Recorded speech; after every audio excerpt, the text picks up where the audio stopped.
So far we have learnt that in physics we come across two kinds of quantities. These are vectors and scalars.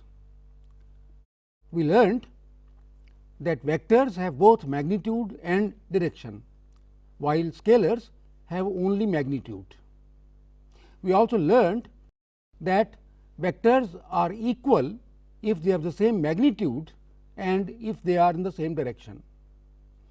Then we learnt how to add vectors and subtract vectors. We also learnt the law of parallelogram vector addition, and with the help of that we can find the resultant of two vectors. Remember that resultant is nothing but the sum of two vectors, and the law of parallelogram helps us in finding the magnitude and the direction of the resultant. In this lecture we shall talk of the multiplication of vectors. Multiplication is in two stages. One, multiplication of a vector by a scalar, and two, multiplication of a vector by a vector. So, let us take the multiplication of a vector by a scalar first. If we multiply a vector A by a scalar k, then the product is a vector whose magnitude is the absolute value of k times the magnitude of vector A. You remember, when I say absolute value, I mean both negative and positive have been reduced to positive. That is, if k is minus 3, its absolute value is 3. If k is plus 3, even then its absolute value is 3. So, when I multiply a vector A by a scalar k, then the magnitude of the vector is increased k times. That means, the magnitude of the new vector is k times the magnitude of the vector A, and the direction of the new vector remains unchanged if k is positive. That is, if I multiply a vector by a positive quantity, its magnitude increases, but the direction remains the same. If k is negative, the direction of the new vector is opposite to its original direction. For example, vector 3 times vector A has thrice the magnitude of vector A, but it is in the same direction as vector A. But vector minus 3 A is in a direction opposite to vector A, although its magnitude is thrice that of vector A. Now, we come to product of by another vector. Here again there are two types. One is the scalar product of vectors. As the name suggests, the scalar product of two vectors is a scalar. The scalar product of two vectors A and B is written as vector A dot vector B. It is also called the dot product because we have put a dot between vector A and vector B to indicate the scalar product. So, the scalar product is A dot B, vector A dot vector B. This is also called the dot product. Let us see how we do it. We have two vectors here, vectors A and vector B. So, how do we multiply them? We join first of all vector A and vector B and find the angle between them. Suppose this angle is theta.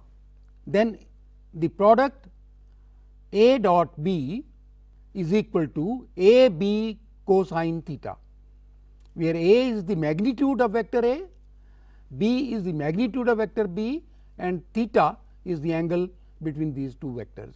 Remember that vector A dot vector B is always equal to A B cosine theta. Theta is the angle between them, and the product is a scalar quantity. You can see that there is no vector A B cos theta. Notice that B cos theta is actually the projection of vector B on vector A. You see, we have drawn a perpendicular from the tip of vector B onto vector A, and the projection is given by B cos theta, and the product becomes A B cos theta. So, therefore, the dot product of vector A with vector B is the product of the magnitude of vector A with the projection of vector B on A. The result is A B cos theta. A well known example of the dot product is the work done when a force F produces a displacement d in an object. The work done is written as W is equal to vector F dot vector d. If the force and displacement are in the same direction, then the work done is W equal to F d, as you have learnt many times in your classroom. So, work done then when force and displacement are parallel to each other, then the work done is F d, where F is the magnitude of the force, d is the magnitude of the displacement. Here you can see that you can drop a perpendicular onto the force if F and d are not collinear. If F and d are not in the straight line, they have an angle theta between them, then you can find a component of displacement along the force, and this component as written here is d cos theta, and therefore, the product of F dot d, that is F vector dot d vector, is equal to F d cos theta, which is equal to the work done. So, when force F and displacement d are at an angle theta make an angle theta with each other, then the work done is F d cos theta. Notice that it does not matter whether we take the outer or the inner angle between the two vectors. We have shown here the inner angle is theta, the outer angle is pi minus theta, because cos of theta is equal to cos pi minus theta. Therefore, it does not matter whether you take inner angle is theta, the outer angle is 2 pi minus theta, and therefore, it does not matter whether you take the inner angle or the outer angle, because cos theta is equal to cos 2 pi minus theta. Since the dot product is a scalar, it is commutative. That means, vector A dot vector B is equal to vector B dot vector A, and both are equal to A B cos theta. So, the order does not matter. You can have A dot B or B dot A. The product is always the same, A B cos theta, and it is also distributive. Again, the order does not matter. A dot B plus C is A dot B plus A dot C. So, it is distributive, that you can that vector A dot vector B plus C is vector A dot vector B plus vector A dot vector C. Other category of vector products is what is known as the vector product or cross product. Here we are multiplying two vectors, and we shall see that the result would again be a vector. The vector product of vectors A and vector B is written as vector C, where vector C is equal to vector A cross vector B, and since there is a cross between A and B, this is also known as a cross product. So, whether it is vector product or cross product, it is the same thing. It gives a vector C which is equal to vector A cross vector B. Notice that C is also a vector. So, the result of a vector product is another vector. Now, suppose we have two vectors A and B, and the angle between them is theta as usual. We can draw a plane omega which contains both these vectors. As shown here, we have vector A and vector B, there is angle between them and they are in the same plane omega. What is the product? The vector product of these vectors has magnitude A B sin theta, and its direction is perpendicular to both the vectors, that is perpendicular to the plane omega. Let me repeat, vector product of A and B is a vector which is perpendicular to both A and B, and its magnitude is A B sin theta, where theta is the angle between them. How do you find this direction? Whether when I say it is perpendicular to the plane, whether it is the perpendicular is upwards or downwards. This we find with the help of what is known as the right hand screw rule. We imagine a screw which is right handed, that is, if we rotate it like this, it goes down. If we rotate it like this, then it goes up. So, you can imagine that there is a screw placed at the point where two vectors A and B are joined. Now, if we want to find out the direction of the vector C, which is the vector product of vector A and B, then you imagine rotating this screw from A to B. So, you imagine the arrows show this kind of rotation. So, you rotate from A to B, and what do you find? As you rotate from A to B, you find the screw goes down. That means, the vector product of vector A and B is perpendicular to both A and B and is in the downward direction, as shown here. There is another way also to find the direction of the product vector.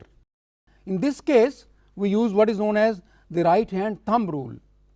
If we are going to multiply vector B, let us say in this case vector B with vector A, that is, we are going to get vector B cross vector A, then we curl the fingers of our hand from B to A, from B to A, and the direction of the thumb gives the direction of the product vector. Here I show you the rotation.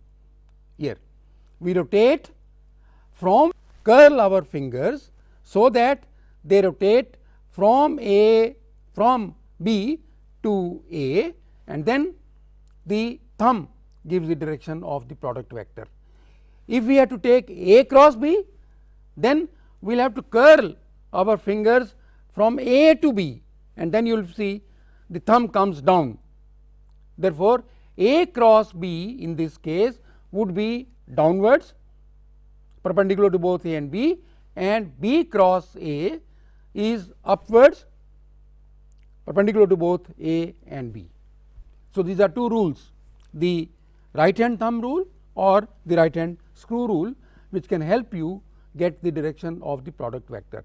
Please, it is important if you remember this, otherwise you will not be able to get the direction of the vector product. So, let me repeat therefore the one of these, at least the screw type, the right hand screw rule. You rotate, if you are going to find the product A cross B, then you rotate from A to B. Imagine a right hand screw rule, imagine a right hand screw, rotate from A to B and see the direction in which the screw advances. When we rotate from A to B, the screw advances in the downward direction. Therefore, the vector product A cross B is equal to C, which is downwards. Now, for example, the cross product of vector x along the x axis with vector y along the y axis gives vector z along the z axis. You can see y. Here I have shown x and y, and you can see if I rotate a screw, or imagine rotating a screw from x to y, you can see from the motion of my hand that the screw will go up. Therefore, the vector product of vector x and vector y is a vector in the z direction, positive z direction. You can also see that if I reverse the order, that is, if I multiply vector y by vector x, then what happens? Then I have to do this way from y to x, and you can see that the screw, imaginary screw, advances downwards, and therefore, the vector product of y with x, y cross x, is downwards in the minus z direction, as I will show you here. This is in the positive z direction and this is in the negative z direction. So, the cross product of vector x and vector y is along the positive z direction, and the cross product of vector y with vector x is in the negative z direction. And you can see that in this case and in every case, in fact, x cross y is equal to minus y cross x. Now, what does follow from this?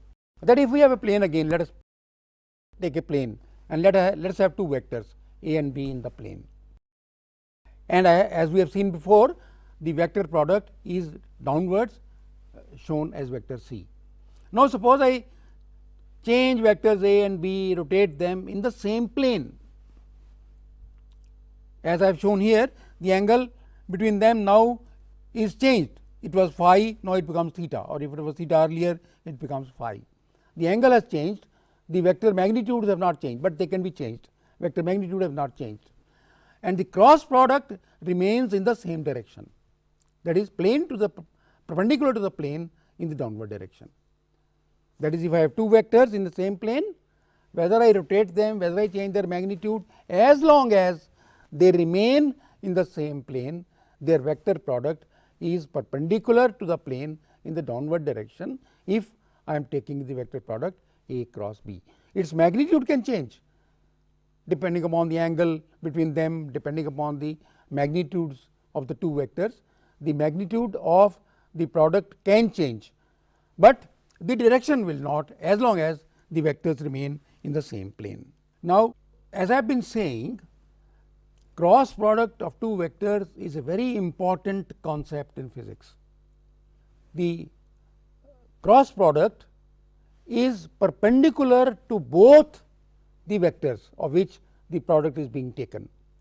Its magnitude is equal to the magnitude of one vector multiplied by the magnitude of the other vector into sine of the angle between them. In this case, it is important that you take smaller angle between the two vectors.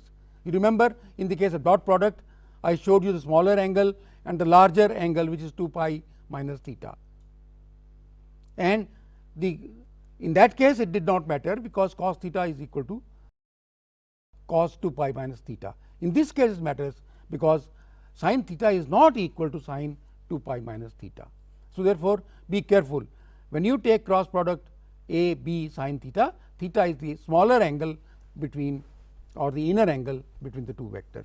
Some important formulae where cross product is employed in physics are angular momentum, which is the product of position vector r and the momentum vector p.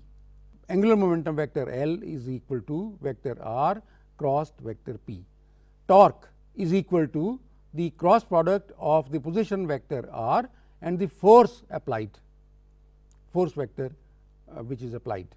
Lorentz force is F equal to E v cross b, where E is the charge, v is the velocity of the charged particle, and b is the magnetic field in the which the charged particle is moving. In the next lecture, we shall take up resolution of vectors. We shall see how a vector can be resolved into components along the axes of the frame of reference.